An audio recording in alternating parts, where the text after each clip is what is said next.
বলা হয় শিক্ষা জাতির মেরুদণ্ড, আর শিক্ষার মা হচ্ছে বিশ্বাস। যার বিশ্বাস যেমন হবে সেই ব্যক্তি বা জাতির কার্যকলাপ সেইভাবেই পরিচালিত হবে। বিশ্বাসের প্রকাশ হচ্ছে সংস্কৃতি।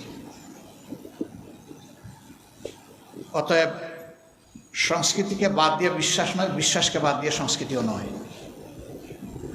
যেই জাতির নিজস্ব কোনো বিশ্বাস নেই, সংস্কৃতি নেই, অন্যেরটা অনুসরণ করে চলে, এই জাতি সবসময় পিছনে পড়ে থাকে।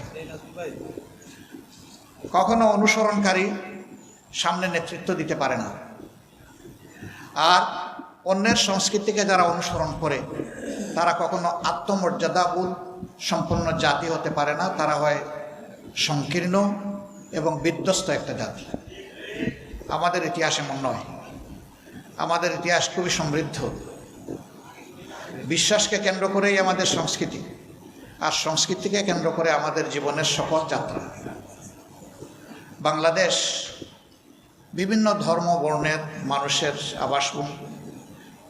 তবে আল্লাহর এটা নিজস্ব পরিকল্পনা যে এখানে শতকরা 90 থেকে 91% মানুষ তৌহিদে বিশ্বাসী।